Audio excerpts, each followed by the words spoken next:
You're out at a house party, or a bar, or a picnic with friends, and you see a cute girl that you really, really like. You're about to go over and talk to her. How can you best make her like you? It shouldn't be a surprise that this is a question that I get all the time. But it may be a surprise that this question is deeply, fundamentally flawed. In fact, if you're asking this question, you're almost ensured that you're never going to get great results with women. But what is it about this question that's so wrong? What is it about this question that's going to ensure your ultimate attraction demise? If you'd like to know what it is that you should be doing instead to have success with women and boost your attractability as a man, then there's a trick you need to learn, and today I'm going to talk about it. To find out what that is, keep watching. Or, just read the title of this video.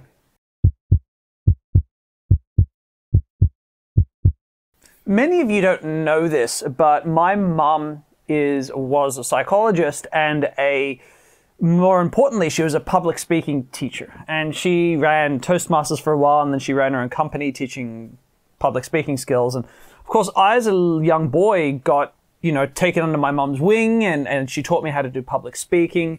And I used to go into competitions, and I won a number of competitions as a young kid doing public speaking. So from a very young age, I was exposed to being in front of a large number of people, talking to people in front of a crowd, which I know is difficult for a lot of people. But I'm telling this story because there was an important lesson. There's something really interesting that I learned, which was that when most people get up and stand in front of a crowd to do public speaking, the biggest mistake that they make is they go up there wanting to make the audience like them. And I don't know if you've ever seen this before. You've watched someone do public speaking, and what they're looking at in the audience for is, do you like me? Can I make you like me? Can I make you? Will you like this? Will you like that? I'm sure you've experienced this before. It kind of comes through in the body language and the way that the speaker looks at the audience, in the way they choose to talk about the things that they talk about. It's this, do you like me? Can I get you to like me feeling? And invariably, the experience you've had has been, well, they're not an amazing public speaker, but they're a friend, so cool, whatever. Or their family, so cool, whatever. They're not meant to be great at public speaking. But one of the biggest skills that you need to learn if you're going to be great in front of a crowd is you need to get up there and you need to talk to them as though you know they're already massive fans of yours. As though you already know they like you. Because when you do that, when a public speaker gets up there and they just talk to the audience like, I know you're going to like me. But not in an arrogant, cocky way, just as in the way they present is like, yeah, I know I'm already popular. Because it's a very different mindset. It's a very different way of getting up on that stage. And when you do that, when you just behave like you're already a popular public speaker that people like, your success as a public speaker goes up dramatically because the way that you talk, the way that you choose to address the audience, the way you look at individual members of the audience changes dramatically. One is a confident, self-assured smile. The other one is a, do you like me? Kind of smile, right? It's a very, very radically different experience. Now, this understanding, this experience, none of my experience as a public speaker really trained me to talk to women because there's a big difference between standing in front of 100 people and giving a speech and standing in front of one really hot woman you really, really, really like and trying to make an impression.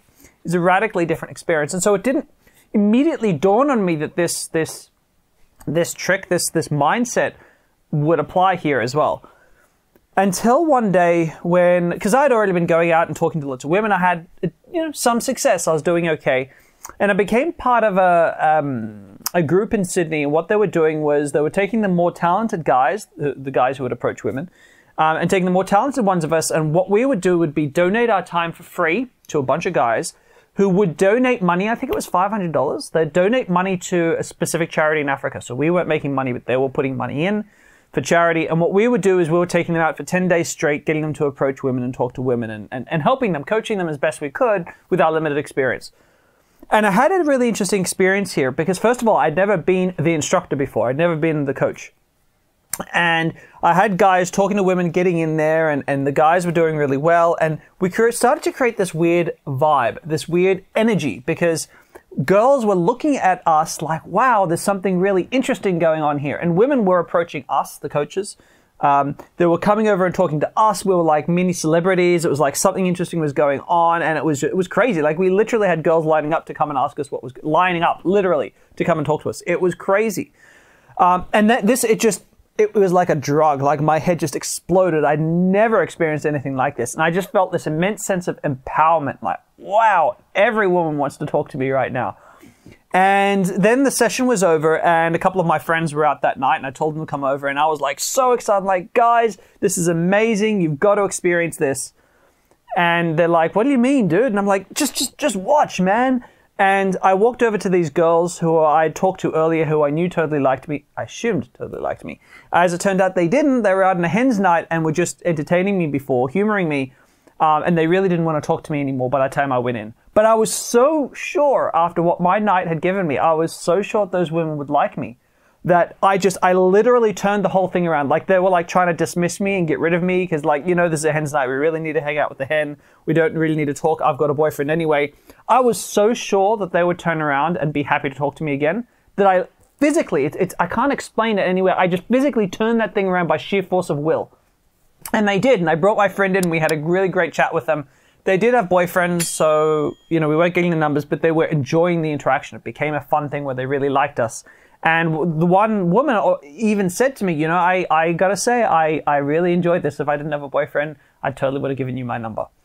So that was my first experience at this whole idea of assuming likability, assuming that you are liked, assuming that the women you approach are going to like you. And you see, that's the biggest problem with asking, how do you make a woman like you? Because anytime you approach a woman, anytime you approach a person, but anytime you approach a woman and you say to her, you say to yourself, how can I make her like me? And you go in there with the mindset of, I'm going to make you like me, it's not going to work. It's never going to work the way you want it to, because it's always going to come across as needy. And the attraction factor is going to be quite low.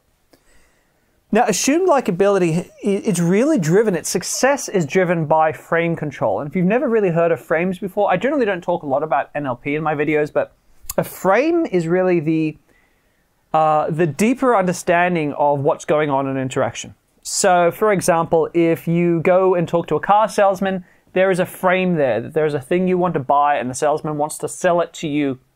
There's a dynamic that's usually created, right, of the buyer and the seller. The seller wants to push something on you and, you know, you get this kind of push-pull dynamic between the buyer and the seller. That's a frame, right? If I approach a woman on the street, I can approach in a number of different ways. And if I approach in a way that can create a frame that is, this is awkward and strange and it's going to be uncomfortable, that's the frame of the interaction. And obviously that's not unlikely to be an interaction that goes very well. But the basic fundamental rule of frames between any groups of people is this. The person with the strongest frame usually wins. And what do I mean by the strongest frame? The person who is most sure of what this situation means is usually the one who determines what this situation means.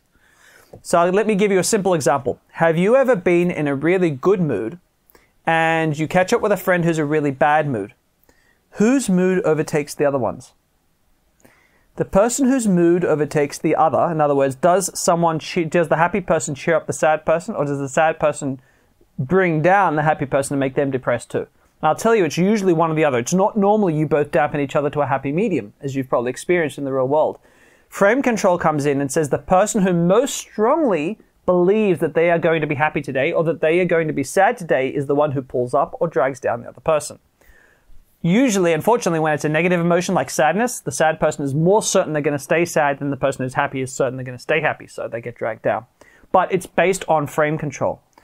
So, when I go, if you go and you see a cute girl who you like and you approach her and you are more sure that she is going to like you or that this is going to be a fun interaction and she's going to enjoy it, then she is sure you're a random guy who's going to make things awkward. It's far more likely to be the former. And it's a really interesting thing. When I say you assume a girl likes you, I don't mean that you act cocky or arrogant or like a douchebag who's like, every girl loves me, right? I'm not suggesting you do that. It's just, have you ever been in an interaction with a girl who you know likes you, who's like, you're already in with her? Have you noticed that you stop trying to invest energy not screwing up? Like you stop thinking, can't screw up, can't screw up, can't screw up, because you already know she likes you, right? And all of a sudden, you become a little bit more relaxed and you dare to push the boundaries of flirting, right? You sort of push it a little bit because you feel safe that you can get away with it and she'll let you get away with it. And you start to throw out more jokes because she likes you, she's going to laugh at most of what you say anyway. So you start being more daring with the things you throw out there. And sure enough, this behavior pattern is what you do when you know someone already likes you. And if you can walk away from that and then treat the next woman as though she's the exact same woman, like behave the same way, right? It's called assumed likability. You just go in there assuming she's that same woman who already likes you, right? You're treating her exactly as though you already have a history. You've probably experienced this with a friend before, where, you know, if you meet a new group of people, I'm sure you've met a guy before, just socially, who's trying to make you like him. And how do you feel? Yeah, probably like, he's a bit of a try-hard, or, you know, okay, whatever. But if you've ever met a guy who, from really early on, just chills out and acts as though he's already good friends with you, right? He's not trying to make you like you, he's automatically becoming familiar in a friendly way. And not in a overly presumptuous way or anything like that. His behavior is as though there's already history. That person is super easy to like already. So, I know that some of you guys watching are thinking, aha, that's pretty cool. But I don't have a lot of experience with girls liking me already. So how do I don't even know how I'd behave if I knew a girl liked me. That's kind of a rare experience for me, yo. And so I get it. I totally understand. Now, what can you do about this? There's kind of two things that I advise my clients to do, and I'm going to advise you guys to do in this situation. Number one, I highly advise you to go and make some female friends, because female friends are how are you going to behave when you're comfortable with a female friend? I don't mean like just, hey, we're kind of acquaintances. I mean actual friends with girls. If you can take that behavior, so a friend, Sarah, how you behave with Sarah, who's a really close friend, if you just take that assumed rapport, assumed connection, and treat a girl you approach as though you're already her friend, like you are friends with Sarah, you're 80% of the way there. So you're already going to have more success. And I know there's the whole friend zone thing. Don't worry about that. We'll think about that at another time. But in the beginning, that assumed connection, assumed comfort around a woman, instead of treating her like a stranger you're trying to get to know, or even worse, a stranger you're just trying to get to shag, that rarely ever works, right? Stranger, hey, you're a stranger, I'm going to treat you like a stranger, but boy, do I want to have sex with you, stranger, right? It's just not a mindset that turns women on. But when you're comfortable around her and you get her really comfortable around you, even if in the beginning it's just as a kind of a friend space, you're still going to have more success than if you didn't do that and you didn't do anything else. So that's 80% of the way there. The second thing I highly recommend, and I know guys get some friction around this, but while you're trying to get your head around this concept, and it is a massive concept, like the results that it can get you if you're struggling are huge. It's an easy one to talk about. It's a harder one to put into practice. But lower your standards for the women that you're going to flirt with for a while. And I don't mean lead women on. I don't mean, hey, you're 24, start talking to a cougar that you're not interested in, and you're going to lead her on just to get experience. No, just be friendly and social and a bit flirty, right? Experience what it's like and how you change when a woman is flirting with you, right? When you get that, oh, she does like me. Oh, how does your body change? How does your body language change? How do you stand differently? How do you talk differently? Does the pace in which you talk, does the tone, does the modularity of your voice, do all these things shift? How do they shift? Become aware of it. Really think about it in retrospect. How did I change? Because that's how you want to treat that really hot woman who you really, really, really like. You want to treat her as though she already likes you, right? The same way you may have treated that woman who maybe you didn't even like, but you knew she liked you, so you couldn't help but change the way you behaved around her. That's what you need to do. And it requires a little bit of, I guess, mental gymnastics to do that, because I know we're so locked into the mindset of, there's a girl I really like, I gotta make her like me. But if you can escape that trying to make a girl like you and just assume she already does, and that's your strategy, you will do incredibly well. And I still do this to this day. If I ever catch myself trying to make a woman like me, I know she's probably not going to. But if I go and approach a girl and I'm just in there and I'm friendly and I'm acting as though she does, man, my odds of success go sky high. And obviously not every woman's going to like me. And also I need to mention that you can overdo it. I know that some guys, especially if you don't really have experience with female friends or you don't have experience with women who genuinely like you, what some guys do is they get cocky and arrogant because they've read somewhere that you're supposed to do that, or they've got Hollywood role models who are cocky and arrogant, and they think, well, that's what women like. that's not really going to help you. And if you try to layer that on as a way to, like, this is how I'd behave if a woman liked me, it can backfire. So be a little bit aware of that. We're not trying to get cocky. We're not trying to get arrogant. We're just trying to observe the subtle ways in which we change when there's already comfort and connection and you know you're in. What are those subtle things? Don't think about the big stuff. Great attraction with a woman generally doesn't look like magic tricks. Like, mystery and style aside, I mean, fancy things like twirling a girl around and high fives. And great connection doesn't generally look like that. That's pickup artist stuff, and you don't have to be doing that. It can be very subtle, but that subtlety really, really, really matters. Now, one of the other things that are really important when it comes to attraction, when it comes to getting really great with women, is really understanding your strengths and weaknesses as a man. I've built a 16-part personality test where I look at 16 different aspects of your personality. It's an online test. You can do it for free. And I look at these 16 different parts of your personality and how they're going to impact how you interact with women. What are your strengths with women? What are your weaknesses with women? What do you need to work on? And what do you need to change about the way that you approach women and think about women that are going to best suit your personality? Because not every two men are the same, right? We are different, and different personalities need to have different attraction styles. So I highly recommend you go and check out that now. As I said, it's totally free to do. I'll put a link up here or down in the comments below as well. As always, guys, I hope you found today's video interesting. I think this advice can't be understated. If you've liked it, please give me a thumbs up and subscribe to my channel. And as always, check out some of my other videos as well. If you like this one, you're probably going to like those as well. I appreciate you coming along today. I hope you've enjoyed it, and I look forward to seeing you in my future videos. Take care.